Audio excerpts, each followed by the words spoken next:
오늘 함께 은혜 받은 하나님 말씀은 여호수아 8장 1절에서 9절까지 말씀입니다. 여호수아 8장 1절에서 9절까지 말씀, 구약 성경 330년 전에 기록되어 있습니다. 우리 찾으신 줄 알고 한 목소리로 함께 봉독하겠습니다.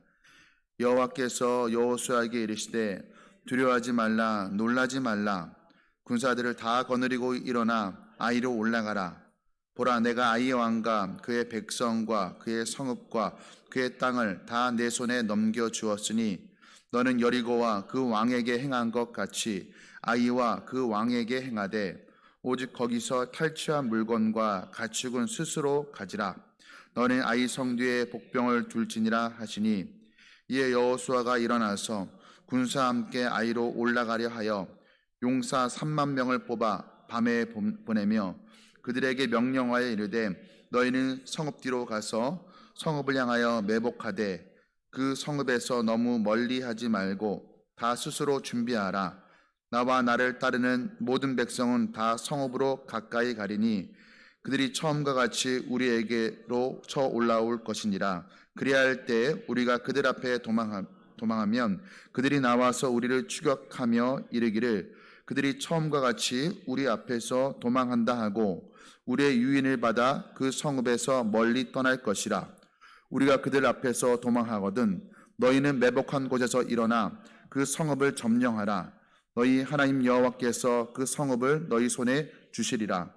너희가 그 성읍을 취하거든 그것을 불살라 여호와의 말씀대로 행하라. 보라, 내가 너희에게 명령하였느니라 하고 그들을 보내매 그들이 매복할 곳으로 가서 아이 서쪽 베델과 아이 사이에 매복하였고 여호수아는 그 밤에 백성 가운데에서 잤더라. 아멘. 오늘 그 본 말씀 가지고 실패의 자리에서 다시 일으켜 세우시는 은혜라는 제목으로 하나님 말씀 나누도록 하겠습니다.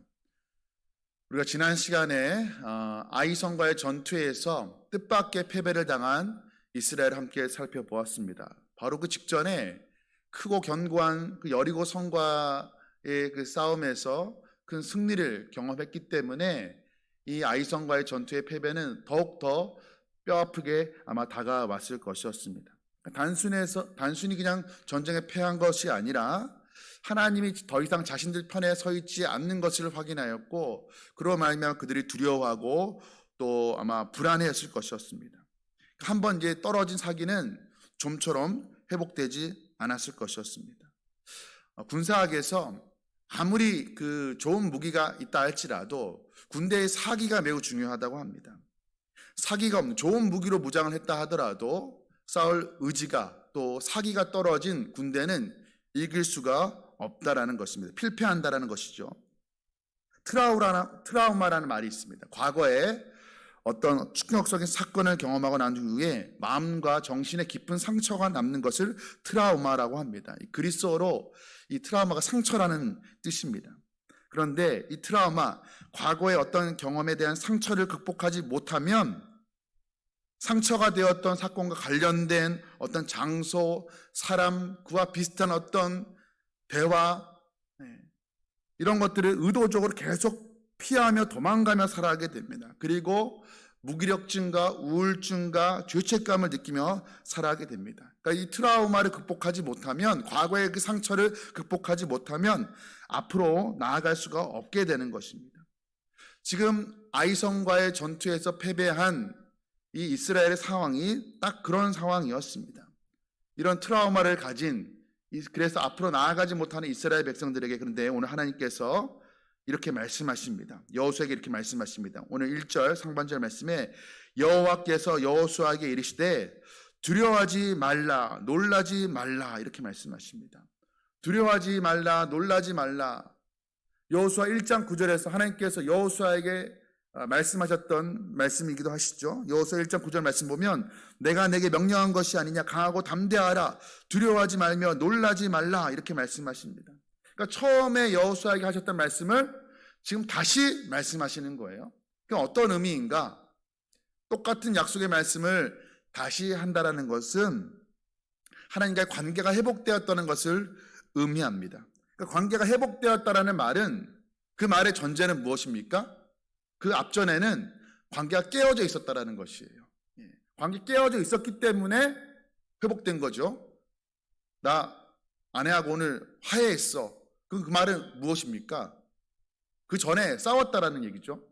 그러니까 회복되었다라는 것은, 하나님과의 관계가 회복되었다라는 것은 그 전에는 관계가 깨어져 있었다라는 것입니다. 왜 그렇습니까? 아간의 범죄 때문이었죠. 7장 12절 말씀 보면 하나님께서 이렇게 말씀하십니다. 그 온전히 바친 물건을 너희 중에서 멸하지 아니하면, 아간이 훔친 물건을 말하는 것이죠. 내가 다시는 너희와 함께 있지 아니하리라, 이렇게 하나님께서 말씀을 하셨습니다. 이스라엘 백성들 가운데, 공동체 가운데 해결되지 않은 죄가 있는 한 거룩하신 하나님은 이스라엘과 함께 거하실 수가 없었습니다. 그런데 이제 이 죄 문제를 해결하고 하나님께서는 이스라엘과 다시 함께 하실 것을 지금 말씀하고 계시는 것입니다. 여러분, 두려움이라는 것은 사실 환경과 상황의 문제가 아닙니다.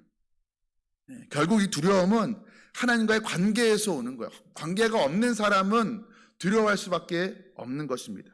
그러니까 하나님이 함께 하시지 않는 인생은 두려워하지 않을래야 두려워하지 않을 수가 없는 인생이라는 것입니다. 나름대로는 그 두려움을 극복하려고 여러 가지 수단과 방법을 가리지 않고 애를 쓰지만, 그리고 때로는 좀 괜찮은 척 느껴지기도 하지만, 사실 하나님이 함께 하지 않는 인간의 그 마음의 깊은 그 뿌리에는 두려움이 있습니다.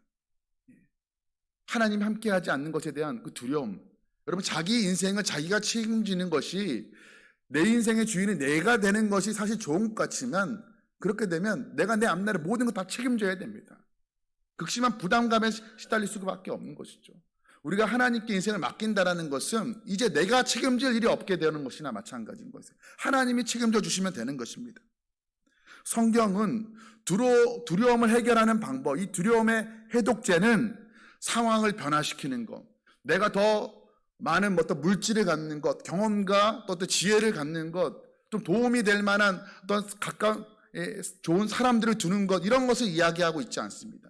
두려움의 해독제는 상황과 환경의 변화가 아니라, 내 능력을 키우는 것이 아니라 뭐라고 말씀하고 있냐면, 성경은 하나님의 임재와 하나님의 사랑을 경험할 때 두려움이 사라진다라고 말씀하고 있습니다. 시편 23편 4절 말씀을 우리 함께 읽도록 하겠습니다. 시작. 내가 사망의 음침한 골짜기로 다닐지라도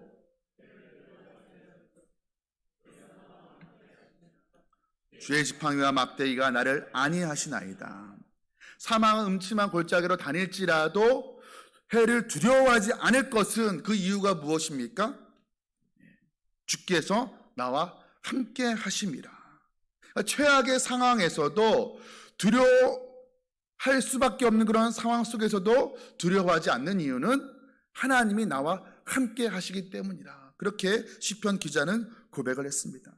또 요한 1서 4장 18절 말씀입니다. 요한 1서 4장 18절 말씀, 사랑 안에 두려움이 없고 온전한 사랑이 두려움을 내쫓나니. 이 사랑은 하나님과 우리의 친밀한 관계 가운데서 우리가 경험하게 된 하나님의 사랑을 이야기하는 것입니다.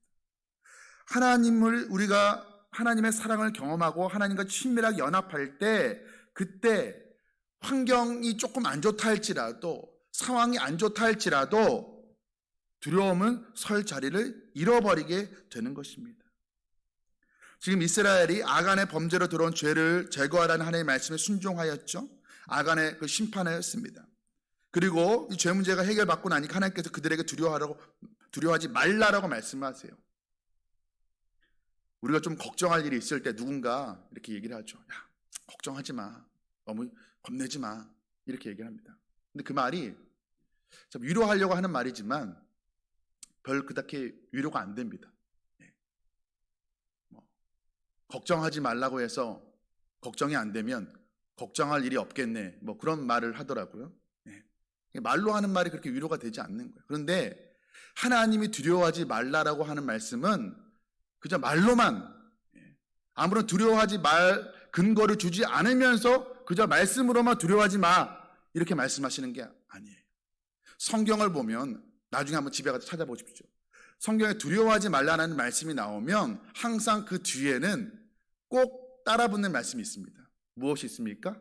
우리가 방금 전에 읽었던 여호수아 1장 9절 말씀에도 있습니다. 두려워하지 말라. 그 다음에 뭐라고 있습니까? 내가 너와 함께함이니라. 그러니까 두려워하지 말라고 하나님께서 우리에게 명령하실 때에는 내가 너와 함께한다는 약속이 항상 뒤따르는 것입니다. 여러분, 두려워하지 않는 것은 우리가 하나님의 함께하심을 회복하고 그것을 기억할 때에만 가능한 것입니다. 우리가 두려워하지 않을 수 있는 이유는 내 능력이 커져서가 아니라 나와 함께하시는 하나님이 크시기 때문임을 믿으시기 바랍니다. 오늘 하나님께서 이스라엘 백성들에게 두려워하지 말라라고, 이제 내가 다시 너희 편에 서겠다라고 그렇게 말씀을 하시면서 이제 구체적으로 이스라엘이 어떻게 아이성과 싸워야 될지에 대해서도 말씀해 주십니다. 오늘 1절 하반절 말씀을 다시 보면 군사를 다 거느리고 일어나 아이로 올라가라 이렇게 말씀하십니다. 군사들, 이번에 두 번째로 싸울 때에는 군사들을 다 데리고 올라가라 이렇게 말씀을 하십니다. 우리가 여기서 기억해야 될 것이 있습니다.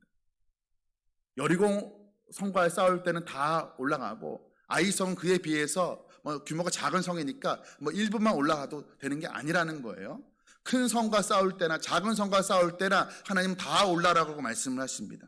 여러분, 하나님의 일에는 크고 작은 일이 없음을 우리가 알게 되는 것이죠. 우리가 무엇을 하든지 간에 마음과 정성을 다해 감당해야 된다는 것을 지금 말씀해 주시는 그 장면이라고 할 수가 있습니다. 그러니까 여리고 성에 비해서 아이성은 적으니까 이 앞전에 전투에 패배했을 때 이 3,000명만 올라가면 우리가 너끈히 이기겠다 그렇게 생각하고 안일한 마음, 교만한 마음을 가지고 올라갔다가 패배를 경험했습니다. 그런데 하나님이 이번에는 아무리 작은 아이성이라 할지라도 전체 군대가 다 올라라고 말씀을 하시는 거예요. 그러면서 1절 하반절 맨 끝에 말씀 보면 이렇게 말씀하십니다. 내가 아이 왕과 그의 백성과 그의 성읍과 그의 땅을 다 내 손에 넘겨주었으니, 넘겨주었다. 과거형으로 말씀하고 있는 거예요. 과거형으로. 아직 전쟁 시작도 하지 않았습니다. 그런데 아직 싸우지도 않은 전쟁에서 하나님께서 이미 승리를 내가 확정 지었다라고 말씀하시는 것입니다. 아이성과 아이성의 왕과 그 백성들을 다 이미 내가 너의 손에 넘겨줄 것이다 라고 미래형으로 말씀하시지 않고 이미 넘겨줬다라고 말씀을 하시는 것입니다. 그러니까 하나님의 지시와 하나님의 뜻대로 이스라엘이 움직일 때 그 결과는 이미 따놓은 당상이라는 것이에요. 이미 확정되어 있다는 것입니다. 그리고 하나님께서는 분명히 승리할 것을 약속해 주시면서 이제 다시 실패한 그 자리에 다시 올라가라라고 다시 시작해보라 격려해 주시면서 이제 아이성을 공략할 모든 방법을 친히 말씀해 주십니다. 2절 하반절의 말씀 보니까 너는 아이성 뒤에 복병을 둘지니라. 하나님께서 어떻게 아이성과 싸울지에 대한 이 전략도 다 제시해 주시는 것이에요. 그러면서 그 이후의 말씀 보면 길게 묘사되어 있는데 간단하게 말하면 이것입니다. 먼저 3만 명의 용사를 선별하여서 아이와 베델 사이에 매복시키고 또 5천 명을 다른 곳에 매복시켜서 적들을 유인하게 하십니다. 그래서 여호수아가 이스라엘 백성들과 아이성과 싸우다가 거짓으로 패한 척 도망치면 아이성 사람들이 이번에도 우리가 이겼다라고 그들이 이제 기세 등등하여서 아이성을 그냥 성문을 활짝 열어놓고 우리를 다 전멸하러 쫓아올 것인데 그때 우리가 그 아이성을 치면 된다. 그렇게 하나님께서 작전을 알려주십니다. 그리고 그 결과대로 하니까 전투에서 쉽게 승리를 거두게 됩니다. 그리고 24절과 29절까지의 말씀 보면 이제 하나님께서는 이제 이스라엘 백성들이 아이성 왕을 사로잡고 그 성의 탈취물들을, 그러니까 전리품들을 모두 나누어 가지도록 하십니다.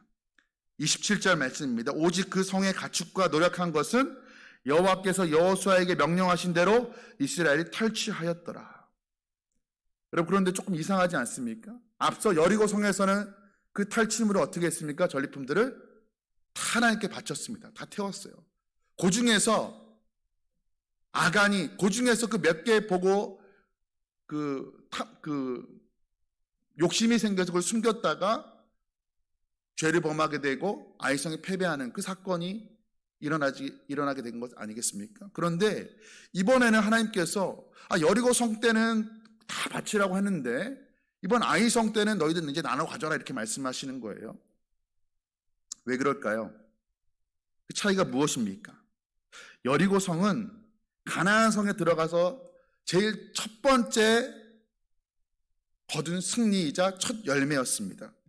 그러니까 성경에서 첫 열매를 하나님께 드린다라고 말하는 것은 첫 열매는 항상 전부를 말하는 것입니다. 전부를. 성경에서 첫 열매는 곧 딱 첫 열매만 말하는 것이 아니라 첫 열매에 이어서 열리게 된 나머지 열매도 다 하나님 것인데 그 첫 열매를 상징적으로 드리는 거예요. 그러니까 첫 열매만 드리면 된다는 것이 아니라 그 나머지 열매도 다 하나님의 것인데 그걸 상징하는 의미의 첫 열매를 드리는 거예요.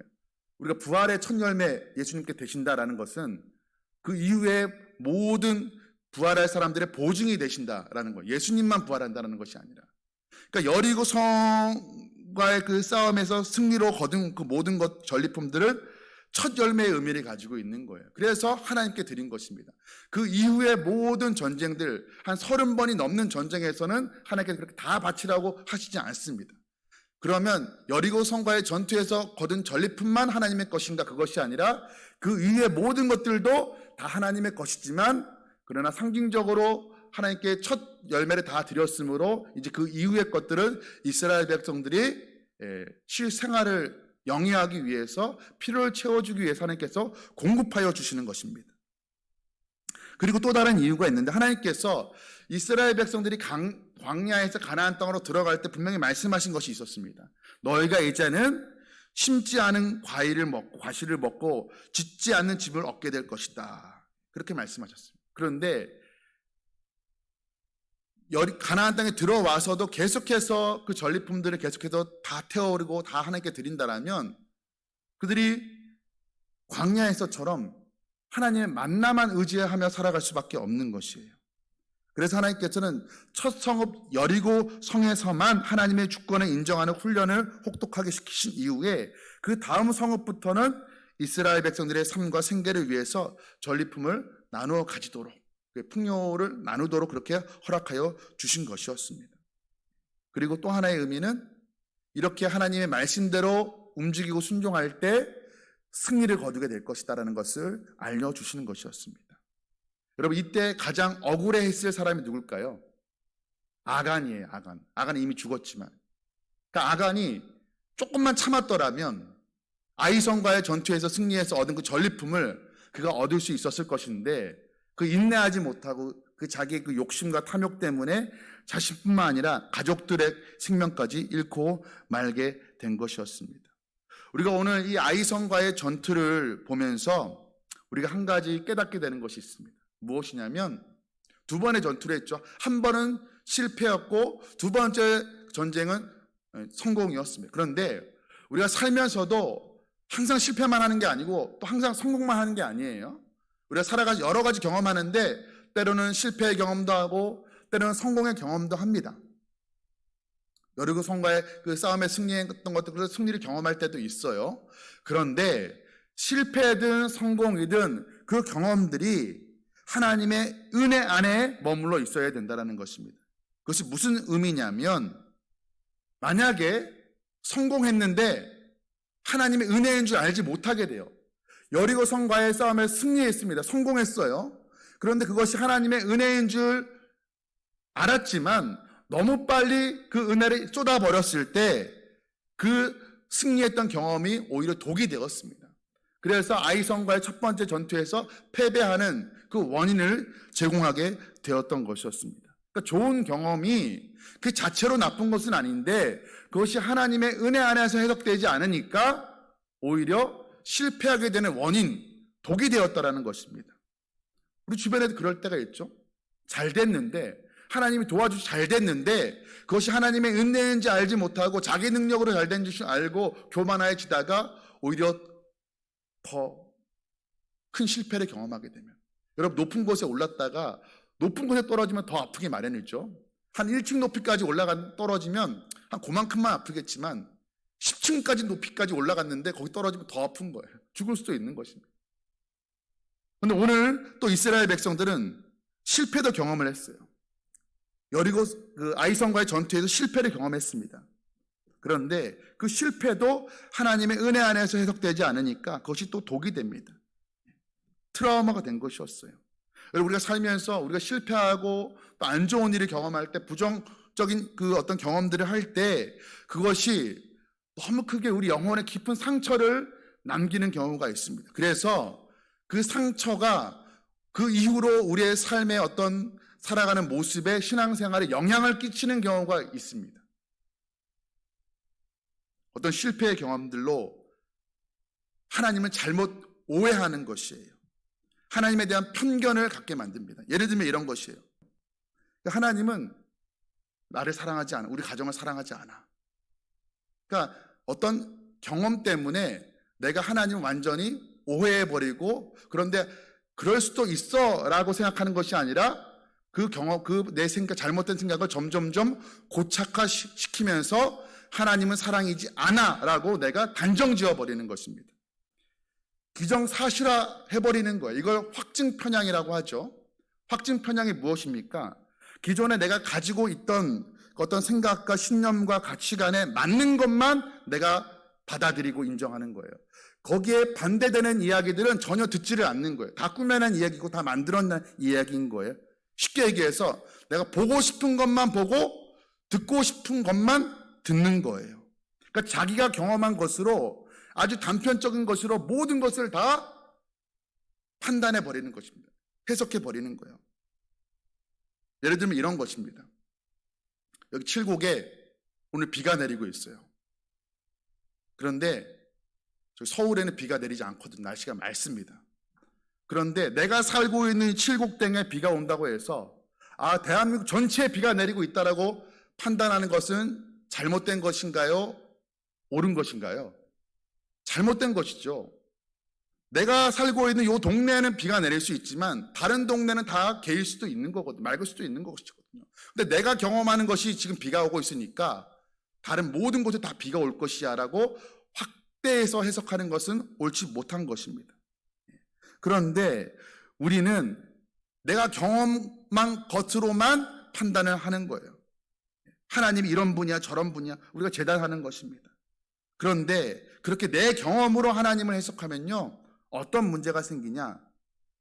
예를 들어 부정적인 경험으로 인해서 하나님은 나를 사랑하지 않아 라고 그렇게 그런 그 잘못된 생각들이 우리 안에 자리 잡게 되면은 말씀이 선포되는 자리에 있어도 말씀이 들리지가 않습니다. 정말로 안 들리는 것이 아니라 말씀이 들리기는 하는데 한 귀로 듣고 한 귀로 빠져나가요. 말씀이 마음에 머물지를 못합니다. 왜? 그건 내가 생각했을 때 이미 아닌 거예요. 하나님 사랑이지 않아라는 그것이 내 안에 마치 진리처럼 들어와 있으니까 진리이 되는 하나님의 말씀이 내 안에 들어올 수가 없는 것입니다. 말씀에 사로잡혀야 되는데 자기 실패의 경험에 사로잡힌 사람들이 특징이 바로 이런 것입니다. 교회를 다닙니다. 교회를 다니는데도 매 주일마다 말씀이 선포되는 자리에 있음에도 불구하고 과거의 그 자기의 부정적인 경험, 과거의 그 실패에 갇혀서 거기서 빠져나오지를 못하는 거예요. 어떤 경우에는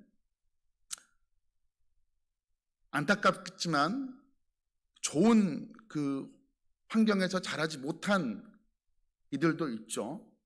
육신의 부모님이 좋은 부모님이 아니라 어릴 때 좀 학대받고 그렇게 자랄 수도 있습니다. 참 너무나 안타까운 일이죠. 그로 인해서 그 마음의 트라우마, 상처가 오랜 시간 동안 영향을 끼칠 수가 있습니다. 너무나 안타까운 일이에요. 그런데 나이가 40이 되고 50이 돼도 우리 부모님 때문에 나 어릴 때 상처받아서 내가 지금 이렇게 산다.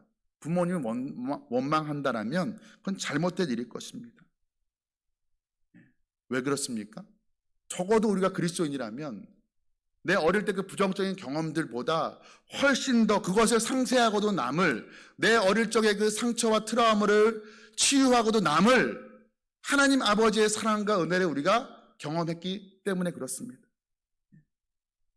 아이성 전투가 우리에게 던져줄 중요한 메시지는 무엇이냐면 우리의 과거의 경험들, 과거의 실패들, 과거의 죄짓고 무너졌던 경험 속에 우리가 갇혀 있으면 안 된다라는 것입니다. 거기서 빠져나와야 된다는 것이에요. 우리가 지난 주일에 자기 자신을 향하여서 선포하라고 설교하라고 말씀을 드렸습니다. 그러니까 자기 부정적인 감정에 사로잡혀서 하나님을 향해 오해하는 것을 마치 그것이 진리인 양 그걸 붙들고 거기에 사로잡혀서 거기에 매몰되어 있으면 안 된다는 것입니다. 여러분, 우리의 삶을 붙잡아두고 있는 과거에 쓰라린 어떤 상처와 아픔들, 실패들이 여전히 우리 삶 가운데 두려움을 주고 있다라면 다시 한번 일어나 좀 시작해 봐야 되는데 그러지 못하도록 우리를 뒤에서 끌어당기고 있다라면 우리가 하나님 앞에 회복의 은혜를 허락해 달라고 우리 간절히 구하기를 원합니다. 우리가 실패하고 무너졌던 그 자리, 바로 그 자리에 우리 하나님께서 우리보다 먼저 가 계시고 그곳에 우리를 만나기 위해서 기다리고 계십니다. 그냥 기다리고 계시는 것이 아니라 우리가 실패하고 넘어졌던 그 자리에서 우리에게 다시 한번 승리와 또 영광된 경험을 우리에게 안겨주시려고 우리 그 자리에서, 우리가 넘어진 자리에서 우리를 기다리고 계시는 것이에요. 실패한 그 자리에서 하나님의 은혜를 부어주시기 위해서 우리를 기다리고 계신다라는 것입니다. 우리 주님께서 우리에게 말씀하십니다. 너의 실패와 너의 눈물, 또 네가 지금까지도 계속 끊어내지 못한 어떤 죄가 있다 할지라도 너의 연약함과 너의 한계가 무엇이든지 간에 내가 너의 삶에 다시 한번 은혜를 담아주겠다. 그렇게 우리 주님께서 말씀하고 계십니다. 여러분, 아이성과의 전투는 시작은 실패였지만 마무리는 어떻게 되었습니까? 마무리는 승리로 마무리되었습니다. 여러분, 우리의 인생도 그럴 것입니다. 아이성과의 전투에서 얻은 그 전리품들, 그 수확들은 과거의 첫 번째 전투에서 패했던 그 아픔과 상처들을 덮고도 치유하고도 훨씬 남을 것이었습니다. 우리 인생도 이렇게 될 줄 믿으시기 바랍니다. 여러분, 우리의 실패와 죄 속에서도 하나님께서 이렇게 우리를 향한 은혜를 다시금 부어주시는 것입니다. 여러분, 우리도 다시 시작하게 하시고 새롭게 살아보라고 우리에게 말씀하시는 그 하나님의 음성을 우리가 다시 한번 듣고 그 실패의 자리에서 일어서는 다시 한번 하나님께서 맡겨준 사명 감당하면서 하나님의 백성으로 살아가는 저와 여러분 되시기를 주님의 이름으로 축복합니다. 우리 시간 함께 말씀 붙들고 기도하도록 하겠습니다. 하나님, 우리가 살아가면서 실패할 때 있습니다. 넘어질 때 있습니다.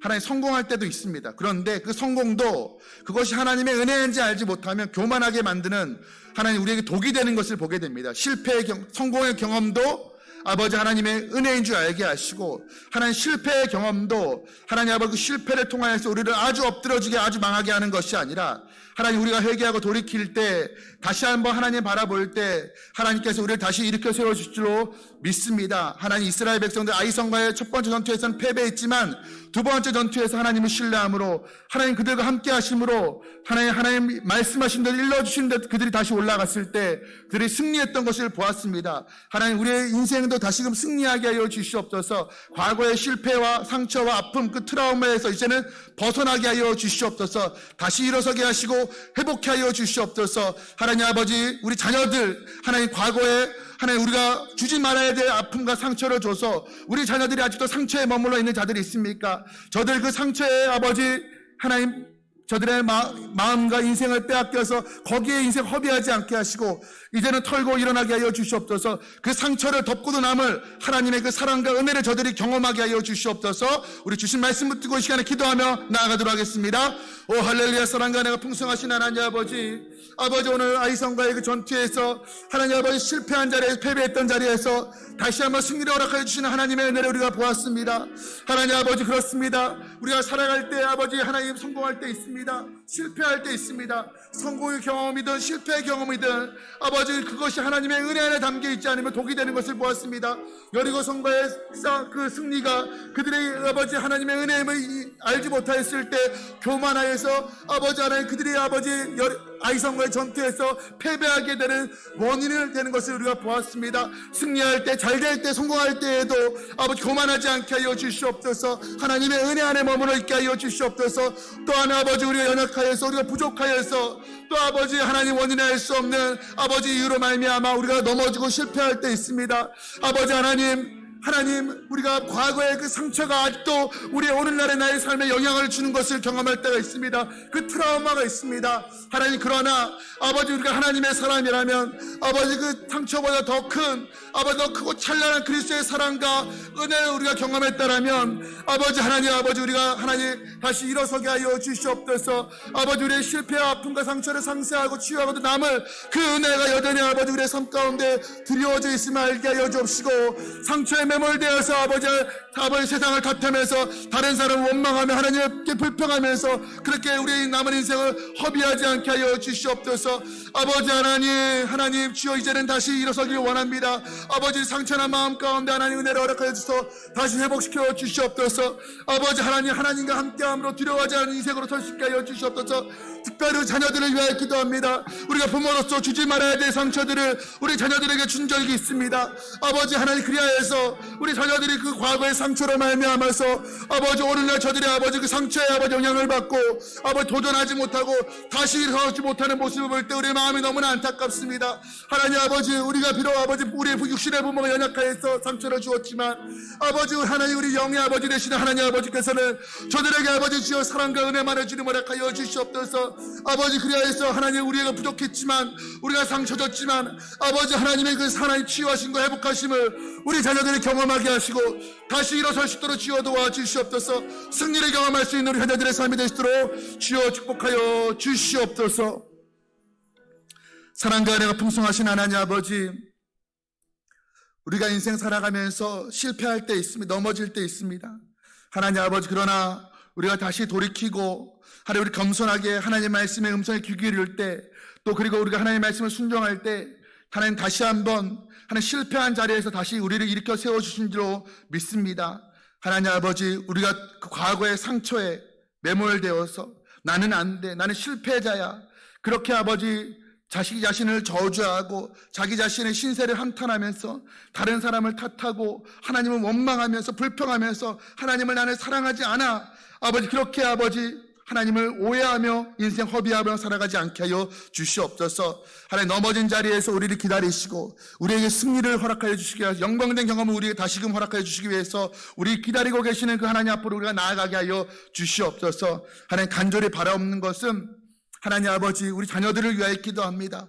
우리 자녀들 넘어진 자리, 실패한 자리에서 머물러 있는 자들 없게 하여 주시옵소서. 하나님, 과거에 우리 자녀들이 하나님 경험하지 말아야 했어야 될 그 부정한 경험들, 또 우리가 부모로서 사랑만 주었어야 되는 그렇지 못하고 우리가 상처를 하는 준 적도 있습니다. 그러나 하나님 아버지, 우리가 육신의 부모가 부족하여서 우리가 준 것이 상처라 할지라도 우리 영의 아버지 되신 하나님 아버지께서 하나님, 우리가 준 그 상처를 치유하고도 남을 하나님의 그 사랑과 은혜를 저들 가운데 허락하여 주어서 저들을 다시 한번 일어날 수 있게 하여 주시옵소서. 혹여나 하나님 아직도 끊어내지 못한 그 죄에 머물러 있는 자들이 있다면 아버지 하나님의 사랑받는 자임을 알게 하시고 가치 있는 인생임을 알게 하시고 가치 있는 인생답게 자기를 존귀하게 여기며 하나님 끊어내지 못한 죄를 끊어냈고 하나님 앞에 거룩한 인생 살아갈 수 있도록 축복하여 주시옵소서. 하나님, 아이성과의 전투의 실패가 하나님 전투의 승리로 마무리된 것을 보았습니다. 하나님 아버지, 우리의 인생도 실패로 시작할 때일지라도 하나님 그 마무리는, 마지막은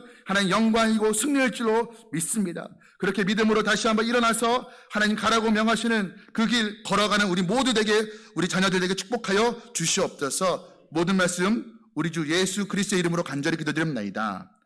아멘.